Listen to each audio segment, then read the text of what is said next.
Hello everyone. So today we are going to start with the third chapter in history, which is India's internal challenges. So in the first paragraph, they have just told you what all is included in this chapter. Basically, it consists of the separatist movement, uh, issues of Northeast India, Naxalism, communalism, and regionalism. So these are the various challenges India faced internally. So the first among them is the unrest in Punjab. सो ये जो पहला paragraph है उसमें उन्होंने बताया कि पंजाब में वो टाइम पे सबसे बड़ा पार्टी था अकाली दल। और अकाली दल ने एक रेजोल्यूशन पास किया जिसका नाम था आनंदपुर साहिब रेजोल्यूशन। अब ये रेजोल्यूशन में उन्होंने कुछ डिमांड्स रखे उनके उनके डिमांड्स थोड़े रीजनलिस्ट थे, थोड़े कम्युनलिस्ट ऐसा बोल सकते हैं। तो उन्होंने डिमांड्स रखी कि जो पंजाबी स्पीकिंग रीजन्स है दूसरे स्टेट्स में उसे वहां से निकाल के पंजाब में ऐड किया जाए। सेकेंडली उन्होंने ऐसा बोला कि चंडीगढ़ जो है वो पंजाब का पार्ट बना दिया जाए। और साथ में उनके कुछ और भी डिमांड्स थे, जैसे ज्यादा लोगों को पंजाब से इंडियन आर्मी में रिक्रूटमेंट दिया जाए। और जब वो पार्टी पावर में आ गया, मतलब वो इलेक्शन जीत गए 1977 में, तो उन्होंने थोड़े और डिमांड्स रख दिए, जैसे कि अमृतसर को होली सिटी नाम दे दिया जाए। और जो हमारा इरिगेशन का पानी यूज होता था रिवर से, उसका और ज्यादा पार्ट पंजाब को दिया जाए। अब उसके बाद हुआ ये कि 1980 में इंडिपेंडेंट खालिस्तान का मूवमेंट चालू होगा। तो उसमें जो वो टाइम पे अकाली दल के लीडर थे, संत हरचरण सिंह, उन्होंने ये मूवमेंट चालू किया। और वो अपने एक्टिविस्ट को डायरेक्ट करते थे गोल्डन टेम्पल पे जाके प्रोटेस्ट करने के लिए। अब इसमें दूसरे साइड पे जो था, गोल्डन टेम्पल के दूसरे साइड पे कुछ आर्म्ड फॉलोअर्स ने भी गैदरिंग करना चालू किया। और वो किया बिकॉज ऑफ जर्नैल सिंह, जो एक स्टॉन्च खालिस्तान सपोर्टर था। उसको चाहिए था कि अलग से एक कंट्री बने पंजाबी का, जिसका नाम हो Khalistan. So during that period terrorist activities had begun. So यहाँ पे हम रीड कर रहे हैं, भिंडरेन was arrested in 1981। तो ये जर्नैल सिंह भिंडरेन ये उनका पूरा नाम है। Accused of the murder of newspaper editor Lala Jagat Narayan। After this incident, the situation worsened.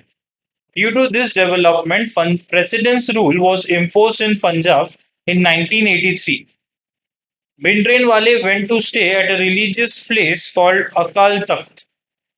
Bhindranwale's followers captured the Golden Temple and built a barricade of sandbags over there.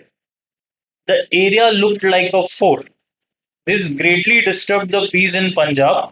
It was a major challenge to Indian democracy। तो ये सब चीजों की वजह से बहुत ज्यादा unrest हो गया पंजाब में। तो हुआ ये था कि बिकॉज वहां पे टेररिस्ट एक्टिविटीज चालू हो गए थे वो टाइम पे, तो भिंडरेन को अरेस्ट कर लिया on the charge that he has murdered a journalist. और इसके वजह से वहां पे और अनरेस्ट हो गया। और उसके बाद भिंडरेन को रिलीज करने के बाद वो एक रिलीजियस प्लेस अकाल तख्त करके है, वहां पे चले गए। प्रेसिडेंट्स रूल लगाना पड़ा पंजाब में because of the unrest. Now let's discuss an important event in the history, Operation Blue Star। The main task of getting the terrorists out of Golden Temple was entrusted to Major General Kuldeep Singh Brar। On the morning of 3rd June 1984, the mission Operation Blue Star started. The operation ended on 6th June. In the military operation, the Indian Army functioned with great restraint. The operation ended with the death of Bhindranwala and other terrorists. In 1986, an operation had to be conducted against terrorists in the Golden Temple once more. It was called Operation Black Thunder. After this action was taken, the process of establishment of peace in Punjab picked up momentum. तो ये दो operations बहुत ही important है history में। एक है operation blue star और दूसरा था ऑपरेशन ब्लैक थंडर। तो ऑपरेशन ब्लू स्टार जो है वो 3 जून को चालू होके 6 जून को खत्म हुआ with the death of Bhindranwale and other terrorist.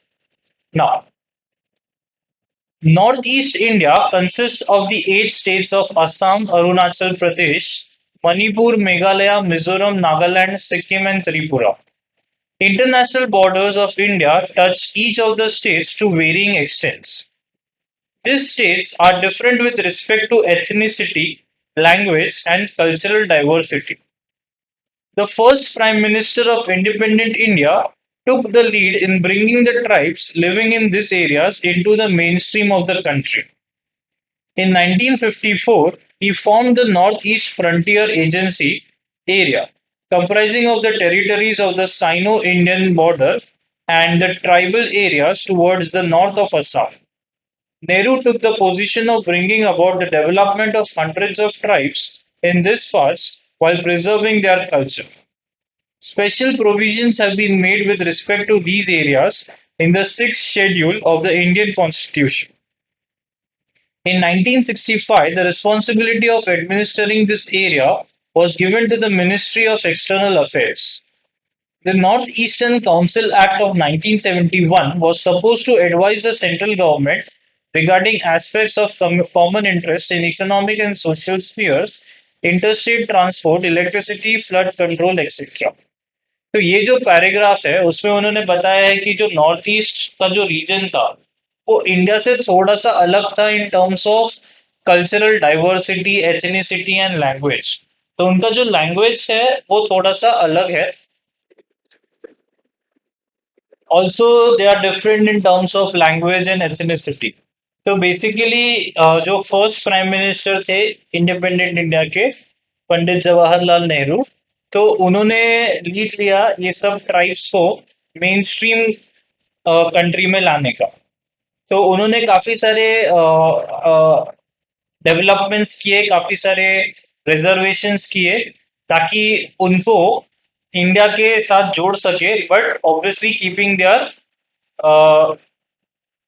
respect and not changing their culture, but by trying to have a combination of the two.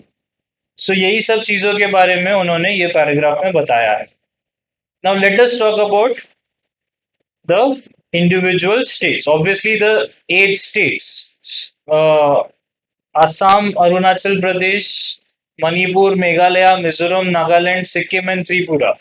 This form the Northeast India. Now, Mizoram. The tribes in Northeast India have an ancient history.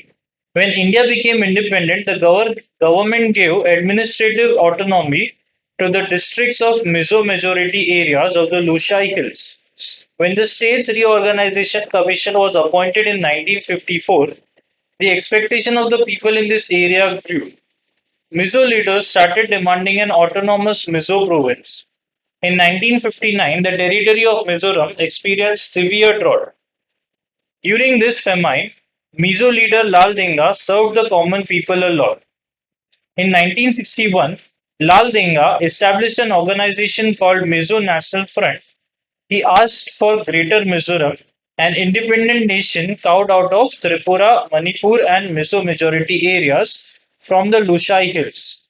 In March 1966, Mizo National Front announced the emergence of independent Mizoram. Prime Minister Indira Gandhi handled the situation firmly and suppressed the rebellion. When the situation calmed down in 1972, the Mizo majority area was given the status of a union territory. In 1985, Prime Minister Rajiv Gandhi had an agreement with the Mizo National Front, and Mizoram was given the status of a full-fledged state. Lal Denga became the chief minister of the state. So this was the story of Mizoram from the time of India's independence to it becoming a full-fledged state. So initially, it was given an independent administrative autonomy. That means that the people over there were considered like they can have their own administration, own flag